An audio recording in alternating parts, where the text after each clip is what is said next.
മലയാളികളുടെ പ്രിയപ്പെട്ട താരമാണ് സഞ്ജു സാംസൺ.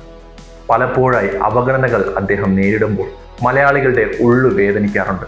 പക്ഷേ ഇന്നലെ നടന്ന മത്സരത്തിൽ ഒറ്റയാൾ പോരാളിയായി നിന്ന് ടീമിനെ വിജയിപ്പിച്ച ശേഷം അദ്ദേഹം കുറച്ചുനേരം മുട്ടുകുത്തി ആ ഗ്രൗണ്ടിലേക്ക് നിന്നു, കണ്ണടച്ചു നിന്നു. എന്നിട്ട് അദ്ദേഹം പ്രാർത്ഥിക്കുകയായിരുന്നു.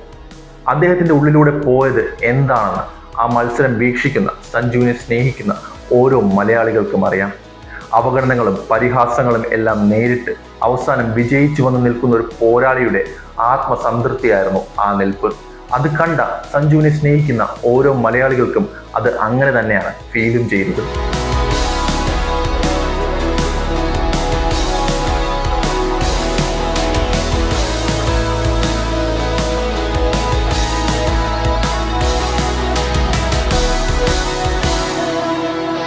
വർഷങ്ങളായുള്ള കാത്തിരിപ്പ്, പരിഹാസങ്ങൾ, അവഗണനകൾ, അതിനെല്ലാം മറുപടി നൽകിയ ഒരു പോരാളിയുടെ ആത്മസംതൃപ്തി.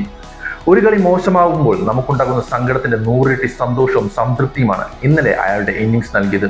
ഇന്നലെ അയാളെ സ്നേഹിക്കുന്നവർ സ്വസ്ഥമായി സന്തോഷത്തോടെ ഉറങ്ങിക്കാണും. കേരളത്തിന്റെ മുഖ്യമന്ത്രി സഞ്ജുവിന്റെ പ്രകടനത്തെ പ്രകീർത്തിച്ചുകൊണ്ട് എഴുതിയ വാക്കുകൾ ഓരോ മലയാളികൾക്കും അഭിമാനം തോന്നുന്നതാണ്. അദ്ദേഹം എഴുതിയത് ഇങ്ങനെയാണ്: നമ്മുടെ നാടിൻ്റെ ഒരു പ്രത്യേകതയുണ്ട്, ആർക്കും തളർത്താനാകില്ല. രാജ്യത്തിന് വേണ്ടി ഇനിയും വലിയ നേട്ടങ്ങൾ കൊയ്യാനാകട്ടെ. സഞ്ജുവിന് ഹൃദയം നിറഞ്ഞ അഭിനന്ദനങ്ങൾ. അതെ, ആർക്കും തളർത്താനാകാത്ത കേരളീയ ആവേശത്തിന്റെ ഒരു പ്രതീകമാണ് ഇന്ന് സഞ്ജു സാംസൺ. വിഴിഞ്ഞത്തിന്റെ തീരത്തു നിന്ന് ഇന്ത്യൻ ക്രിക്കറ്റിന്റെ നെറുകയിലേക്ക് പന്തെറിഞ്ഞും ബാറ്റ് വീശിയും നടന്ന ആ പയ്യൻ ഇന്നൊരു ജനതയുടെ മുഴുവൻ പ്രതീക്ഷയാണ്. പക്ഷെ ആ യാത്ര അത്ര എളുപ്പമുള്ളതായിരുന്നില്ല. സ്ഥിരതയില്ലാത്തവൻ എന്ന മുദ്രകുത്തൽ, മികച്ച പ്രകടനം കാഴ്ചവെച്ചാലും തഴയപ്പെടുന്ന അവസ്ഥ. ലോകകപ്പ് ടീമിന്റെ പ്ലേയിങ് 11 നിന്ന് അവസാന നിമിഷം തഴയപ്പെട്ടപ്പോൾ സഞ്ജുവിനേക്കാൾ കൂടുതൽ വേദനിച്ചത് മലയാളികളാണ്. ഓരോ തവണ തഴയപ്പെടുമ്പോഴും അയാൾ നിശബ്ദനായിരുന്നു. സോഷ്യൽ മീഡിയയിൽ തനിക്ക് വേണ്ടി ബാധിച്ചവരോട് അയാൾ പറഞ്ഞത് ഒന്ന് മാത്രം: എന്റെ കളി സംസാരിക്കട്ടെ.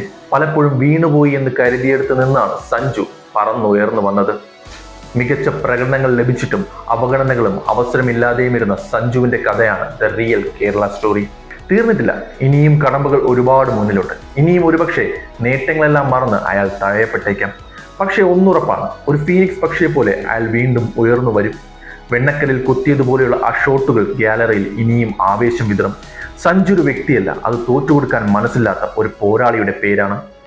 നമ്മുടെ നാടിന്റെ ഡാർലിംഗ് ബോയ് ഇനിയും ഈ രാജ്യത്തിന്റെ അഭിമാനമായി തുടരട്ടെ. സഞ്ജു ഓരോ തവണ ബാറ്റ് വീശുമ്പോഴും ഓരോ തവണ റണ്ണെടുക്കുമ്പോഴും അത് അയാൾക്ക് വേണ്ടി മാത്രമല്ല, അയാളിൽ വിശ്വാസമർപ്പിച്ച് അയാളെ കാണുന്ന ഒരു പറ്റം ജനങ്ങൾക്ക് വേണ്ടി കൂടിയുള്ളതാണ്.